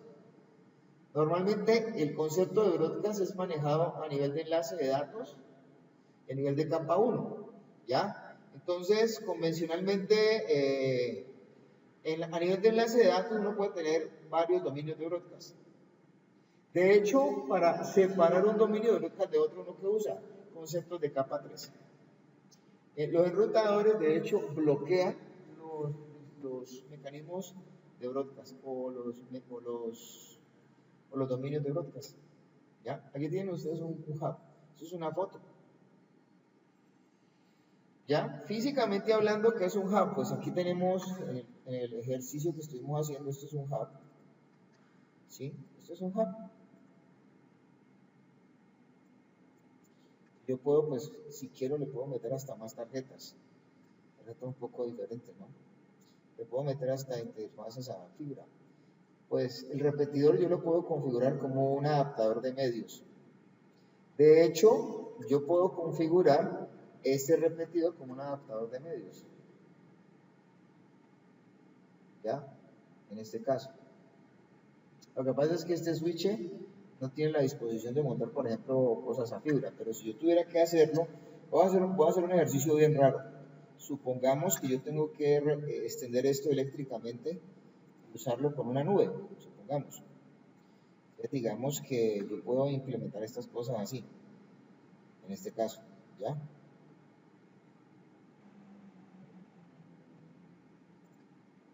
Por ejemplo, yo puedo usar esta parte y les viento lo que yo puedo hacer, ¿cierto? Entonces, este circuito de acceso, ¿cierto? Esto es un par trenzado. Entonces, yo tengo que subir acá y bajar. Voy a subir aquí con una fibra óptica. Entonces, yo, por ejemplo, aquí puedo usar una fibra óptica, ¿cierto? Y montarla acá. ¿Ya? Entonces, esa fibra óptica la puedo conectar al repetidor. En el repetidor, pues yo me puedo dar el lujo de usar una fibra óptica y montar por allí un enlace. Entonces, quiere decir que yo estoy adaptando, digamos que este entorno. Esto es fibra óptica. Ahora, ¿cómo llego hasta acá? Pues yo puedo usar una estructura de un módem. Puedo hacer lo que yo quiera. En este caso, entonces yo podría, por ejemplo, supongamos que usar un módem de telefonía. Entonces, si voy a usar un módem de telefonía y quiero bajar hasta acá, entonces, pues aquí precisamente, pues utilizo un mecanismo que sea para eso, un mecanismo telefónico. ¿Cierto? El módem también lo puedo yo adaptar, que supuestamente yo puedo usar de pronto tarjetas asociadas para eso. Bueno, pero yo lo tengo que apagar. Entonces, yo le voy a montar una tarjeta Fast Ethernet. Y esa tarjetita Fast Ethernet también la voy a conectar, en este caso, a partir de un puerto que sea de la misma clase de estos. Ahí tienen ustedes. ¿Cuántos kilómetros o cuántos recorridos puede tener esto? Pues, por lo menos el estándar del cable de par trenzado tiene 100 metros. Entonces yo podría garantizar entre estos dos lados 200 metros más o menos. Entonces ahora, la fibra, ¿cuánta distancia me puede recorrer? Pues dependiendo de la fibra. Si es una fibra óptica monomodo, pues esos kilómetros. Si es fibra óptica multimodo, pueden ser cientos de metros. ¿Entendieron? Ahora, eso también puede cambiar de otra manera. Supongamos, es que aquí las posibilidades de hacer diseños son muy grandes. Entonces, digamos que yo quiero que esta cosa cambie un poquito.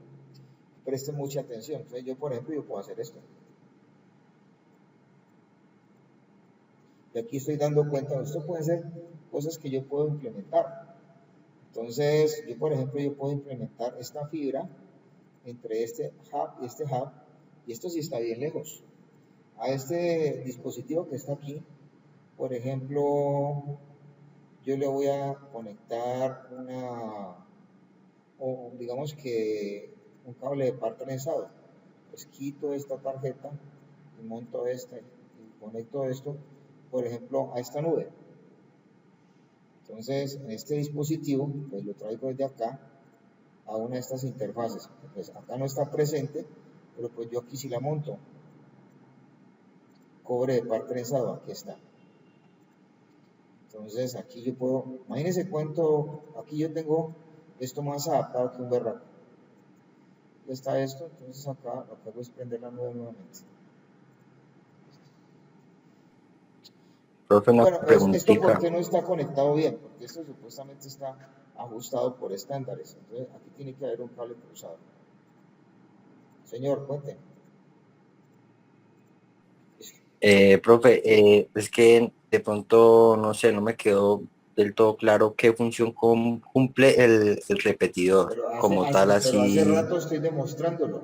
El repetidor, Sí, pero Dayan, un repetidor, lo dije hace rato, sirve para extender eléctricamente el recorrido físico de un circuito de capa física. En este caso estamos hablando para extender el recorrido físico de un cable de par trenzado. Y estamos diciendo que el estándar, eso lo dijimos en las veces anteriores, que la distancia recorrida de esto máximo son 100 metros. Entonces, si yo llegué aquí sí, hasta 100 metros, quiere decir que si monto un repetidor, soy capaz de extender el circuito otros 100 metros. Pero si yo ya tengo una fibra, pues yo puedo extender este recorrido kilómetros, dependiendo del tipo de fibra que yo esté montando. Ya dijimos que si era monomodo, era kilómetros, y si era multimodo, puede ser unos cientos de metros más. ¿Sí me entendieron? correcto, Eso es lo que estoy diciendo. Es que correcto, la ingeniero. función del repetidor es básicamente para eso. Ahora, esa es la que yo digo con la que yo lo he utilizado. En ese orden de ideas. Pues obviamente lo que pasa es que ustedes van a ir a buscar a Google y el Google le va a decir en ese caso todo ese tipo de situaciones. Porque es para lo que básicamente hoy en día hemos estado usando los repetidores. Funciones de un repetidor de red Ethernet. Un repetidor es un dispositivo electrónico que recibe una señal débil o de bajo nivel y la retransmite a una potencia o nivel más alto de tal modo que se puedan cubrir distancias más largas sin degradación o con una degradación tolerable. ¿Qué le he dicho yo? Yo le he dicho que yo puedo extender eléctricamente el recorrido físico de un circuito de capa física. Me parece que es como más técnico, ¿no? En este caso. Pues un repetidor de Ethernet extiende distancias realmente. O sea, extendemos eléctricamente el recorrido de un circuito de capa física. De pronto así está como más claro para vos. Aquí están Entendido, ¿Sí me profe. Sí, ya entendió? ahorita sí, Ya te quedó más sí, claro. correcto. Son cositas de estas, hombre. Ahora Son sí, sí. cositas de estas. Mira que con esto uno se quita cantidades de problemas de encima. Por ejemplo, vos llegas y a vos te muestran un plano para hacer un diseño de una red. Y el punto más lejano está a cientos de metros. Pues entonces tenés que revisar. Si hay la posibilidad de meter inyectores y recorridos con estos dispositivos, entonces vos puedes colocar un repetidor, dependiendo del tipo de funcionalidad. Pero si desde ese punto de vista esto no puede hacerse, lo mejor es que uno meta una fibra óptica. O sea, el problema es cuando uno no tiene presupuesto para montar recorridos a fibra óptica o la disposición. ¿Está claro? ¿Entendieron? Sí, profe. Listo, entonces sigamos acá. Entonces, en ese orden de ideas, ¿sí? Pues esto es un hub, aunque los hubs de 100 megabits no fueron muy populares en este caso. Pues aquí está básicamente lo que hemos estado diciendo. En este caso, el hub muestra una condición. El hub opera de esta manera. Cuando él recibe en un puerto, él lo que hace es replegar esa información al resto de puertos. Entonces, ¿cuál es el dominio de colisión? Pues el dominio de colisión está acá. El dominio de colisión viene definido en ese caso por todo el esquema montado básicamente desde ese punto de vista. Un momentico.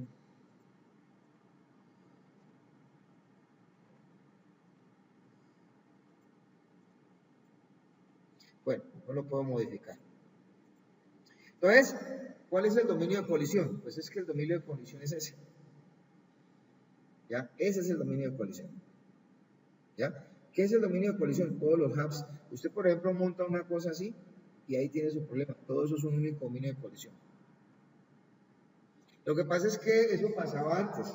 ¿Cómo de pronto ensayamos nosotros el uso de los hubs? Pues yo me acuerdo que cuando nosotros nos juntamos para jugar en red, pues obviamente nosotros juntábamos los computadores que teníamos en ese momento, ¿no? Que eran los desktops.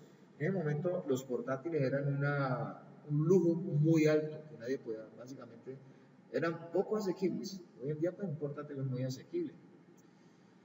Entonces nosotros comenzamos a jugar con los hubs y comenzamos a notar que los juegos tenían un problema en el rendimiento. Usted puede jugar muy tranquilo con 2 personas, pero con 3, 4 y 5 no. Entonces, por ejemplo, desde ese punto de, o sea, así fue que comprobamos nosotros inicialmente cómo se utilizaban mejor los consumos puntuales a nivel de anchos de banda. ¿Por qué? Porque es que todos los que están conectados en un hub es como estar conectados todos, por ejemplo, en el mismo alambre de ropa cuando estamos colgando la ropa, las piezas de las prendas mojadas. Pues primero colgas una, pues sí, bueno, no hubo problema, pero pues estás colgando 2, 3, 4. ¿Qué le comienza a suceder al alambre de ropa? Se comienza a arquear. ¿Sí o no?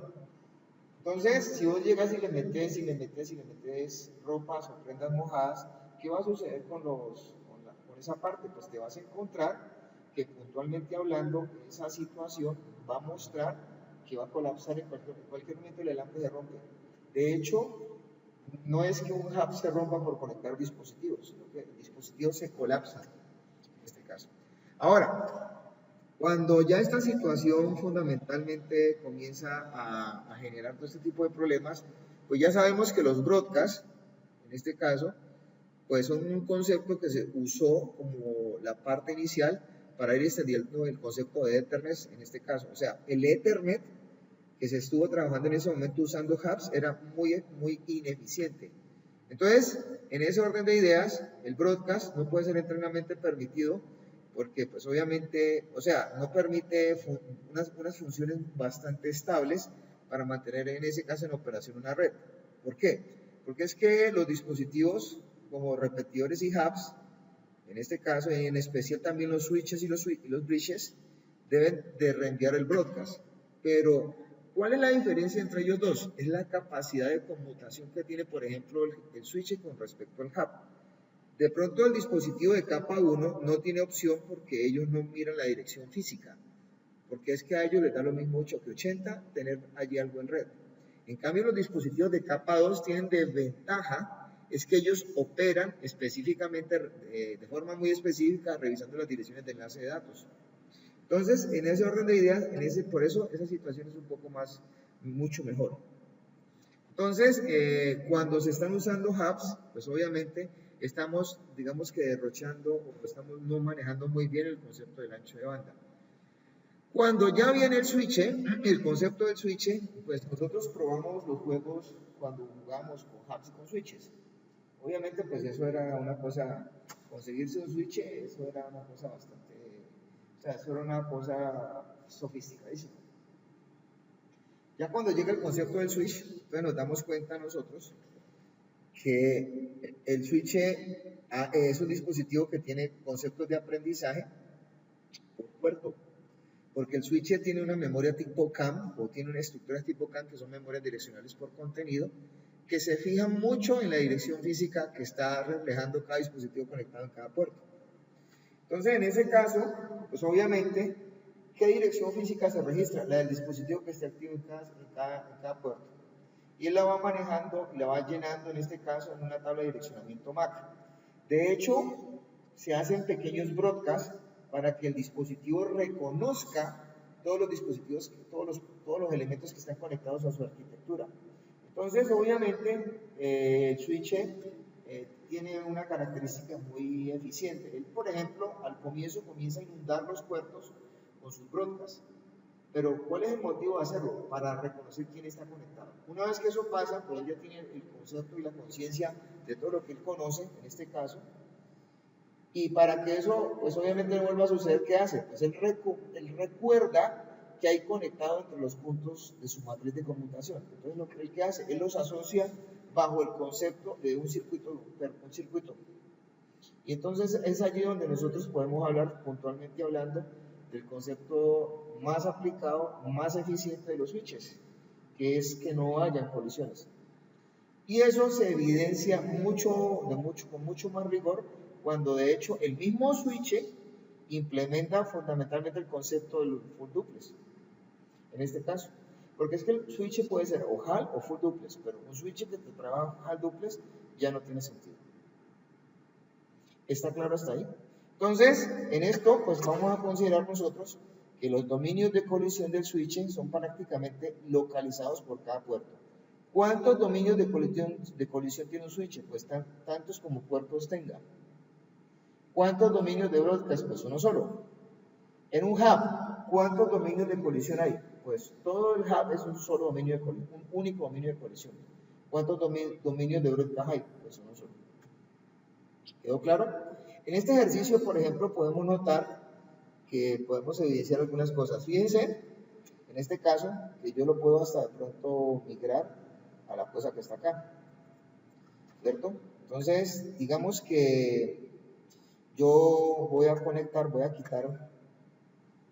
conectar, por ejemplo, voy a guardar este, salvar como, un momentico, pongámosle nombre a esto.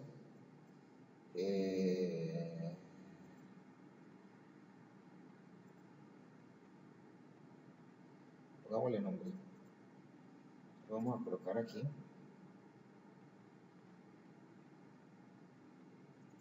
Pongámosle TL1 y colocamos la fecha de hoy. Hoy es 17 de febrero del 2021. ¿Listo? Entonces aquí voy a guardar TL1 17/02 del 2021. Entonces pongámosle A, por ejemplo.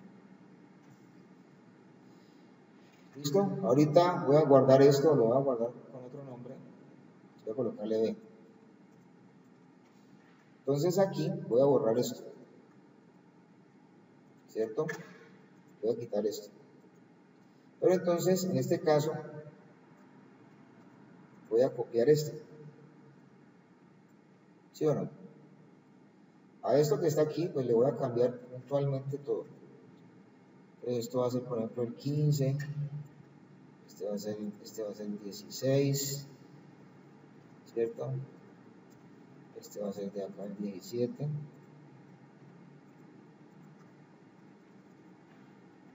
17. Este que está acá. Este va a ser el 18. Este va a ser el servidor, digamos que 3, 012, pongámosle. Este va a ser el hub.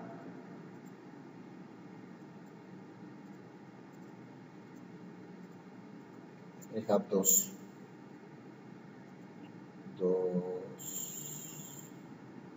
Hub 1. Bueno, este servidor que está aquí, le voy a cambiar los servicios. Primero le voy a cambiar en este caso, aquí voy a colocarle la dirección 1, voy a colocar la dirección 3, y 3. Y la parte de los servicios que tenían el DHCP, pues también le hago lo mismo. Le pongo 3,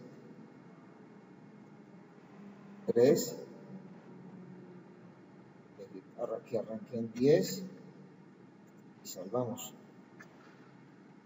¿Listo? Aprendemos y apagamos. Esta cosa que está acá,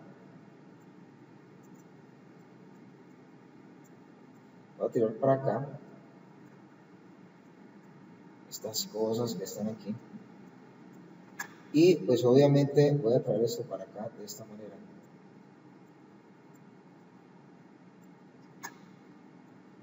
¿Qué voy a hacer con esos dos dispositivos? Pues el mismo ejercicio que está planteado en las diapositivas. Conectarlos de aquí, por ejemplo, de estos puertos, que son los de gigabit, acá, a este, a este. ¿Listo? Entonces, si yo lo pongo en modo simulación, en este caso, pues preste mucha atención. Supongamos que yo quiero, obviamente pues todo esto son diferentes redes. ¿Cuál es el error que tenemos acá? Pues todas las cosas que están acá son diferentes redes. Para poder, o sea, esto se puede modificar, sí. ¿Cómo lo voy a modificar? Pues vamos a modificar esto con los servidores. Entonces, si lo vamos a modificar con los servidores, pues este sería el servidor 1, ¿cierto? Este acá, de pronto, pongámosle el servidor el 1, 2, esto sería el 1.2. Y convierto esta información aquí, 1, esta es la 1, el 2. Y este acá, pues sería el servidor 3. 1, 3. 1. Veámoslo así. Y aquí 1. Listo. Entonces, pues obviamente estos dispositivos tienen que de nuevo volver a pedir su dirección de DHCP. Pues todos tienen que pedirlas. Ya, en este caso. Entonces, vamos a revisar un poco qué va a suceder.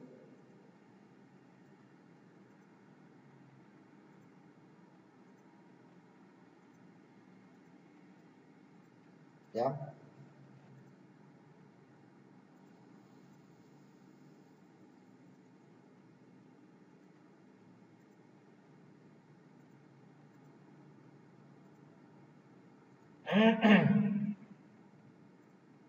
Entonces, esto mismo va a pasar lo mismo, exactamente lo mismo.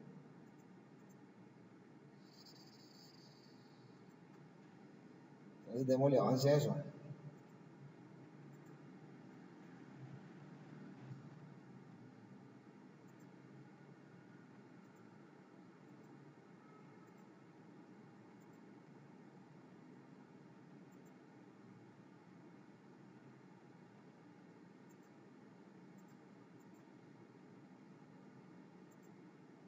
Obviamente, pues todo va a pasar acá, ¿no?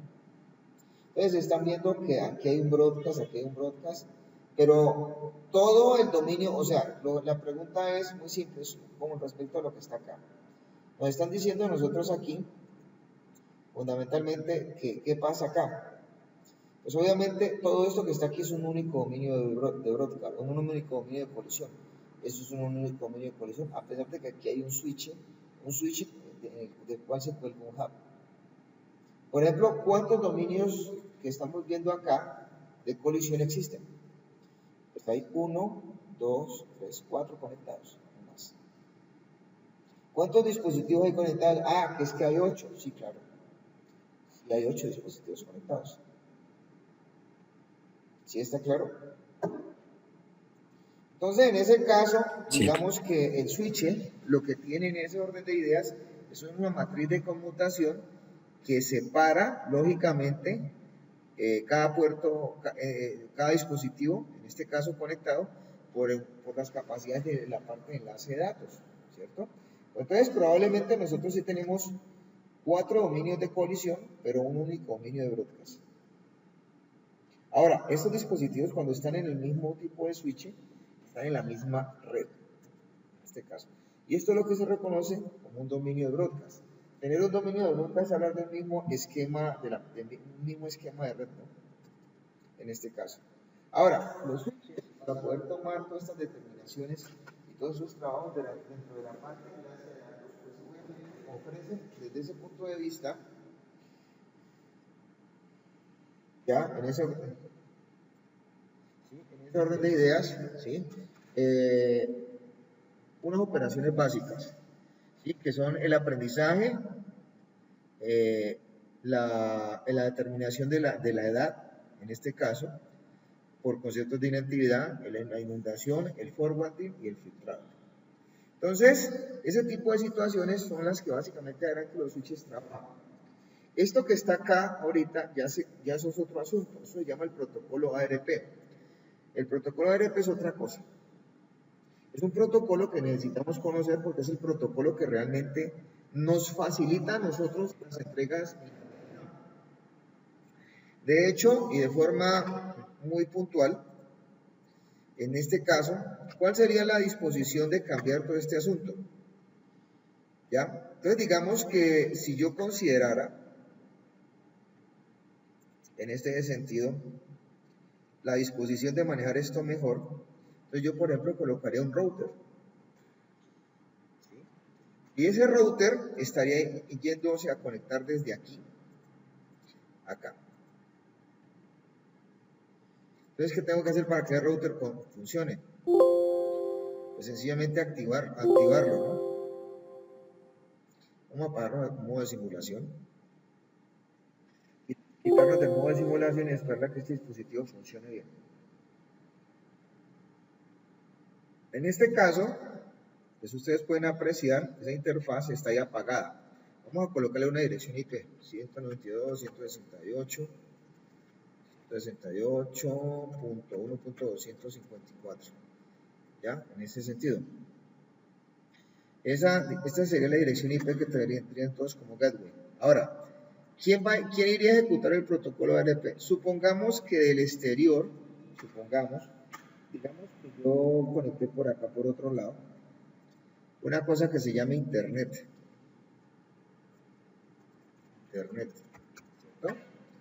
Entonces, en ese orden de ideas, yo conectaría, por ejemplo, aquí, esta red. ¿Cierto? Entonces, aquí en esta interfaz, voy a activarla con otro valor de red.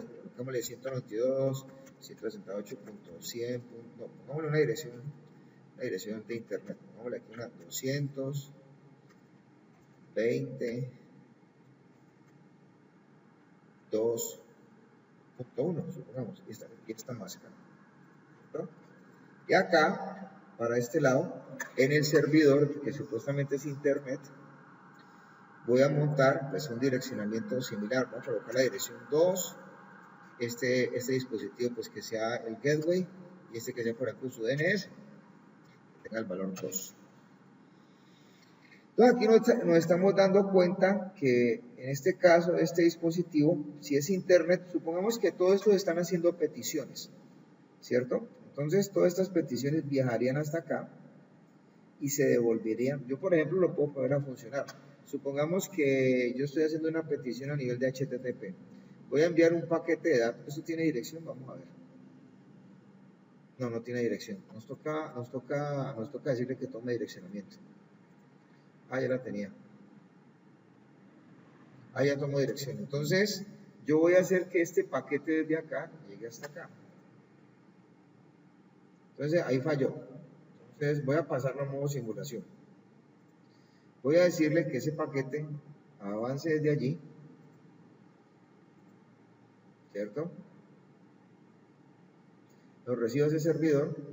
Ahora, aquí se envió el paquete. Como el paquete viene de internet, el paquete, según el protocolo ARP, llegó aquí. Aquí hay un pequeño problema. Cuando el paquete se devuelve, el dispositivo no sabe para dónde va. Aquí es donde se ejecuta el protocolo ARP. El protocolo ARP hace esto precisamente. Resulta que viene una dirección IP que él sabe que pertenece a esta red interna. Él no sabe que no es ninguno de estos dispositivos. Entonces, él para poder hacer ese tipo de cosas, evoluciona con esta situación, en este caso, obviamente, y él comienza vamos a hacerlo más bien de esta manera. Él, de hecho, de forma fundamental, ese paquete que llega aquí, lo evalúa y determina que es para esta red que está acá. Todo esto es la misma red. Entonces, pero él no sabe a quién es. Entonces, él hace una petición a ARP. Él manda una petición a una ARP request en broadcast, obviamente preguntándole a todos de quién es la dirección IP de la que viene este paquete. Entonces, si esa dirección IP de pronto pertenece acá, entonces, en este caso, pues uno de ellos va a decir, yo soy. Si suponemos que es en este caso, entonces, ¿este qué va a decir? Este no le va a decir a toda la red un broadcast, este le va a decir en un ARP únicas, soy yo, y esta es mi dirección MAC. Entonces, cuando esa respuesta viene y la recibe este dispositivo, entonces, ese dispositivo, ¿qué hace? Pues le entrega el paquete. Miren. Lo que pasa es que acá esto va a suceder porque aquí siempre va a haber un broadcast de capa 1. ¿Está claro? ¿Alguna pregunta? No, profe, con el simulador sí se entiende muy bien. Es mucho más fácil, ¿cierto? Que estar uno ahí garlando. ¿Alguna pregunta? Profe, pero no se vio la parte que estudió de la que primero manda una información o esa parte no la muestra. No, lo que pasa es que esa parte toca es modelarla para simularla y poder mostrar bien. Básicamente es eso, ¿no? ¿Alguna pregunta? No, pues es obvio que yo puedo aquí de pronto hacer una petición HTTP. Ya, en este caso, por ejemplo, yo te puedo preguntar acá, aquí, vamos a abrir esa petición. Supuestamente, estamos en simulación, ¿cierto?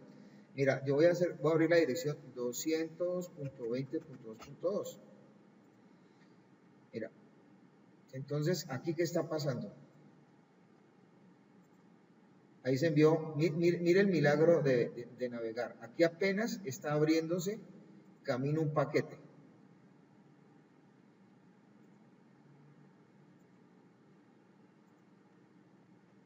¿Ya? Ahí apenas se está abriendo camino ese paquete. Apenas llegó acá una petición de solamente abrir un enlace. Esto es una señal sync. Esto es una señal de TCP. Este no es el paquete de HTTP. Pero acá, a ver. Entonces,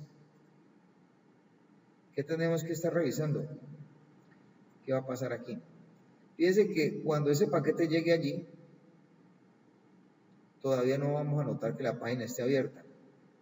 Aquí apenas se va a abrir, en este caso, la petición HTTP. Ah, ¿sí la estás viendo? Entonces, esa sí probablemente nos demos cuenta nosotros.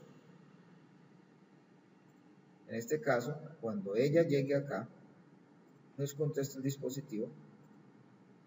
Desde ese punto de vista, aquí se va a salir la página, ¿no?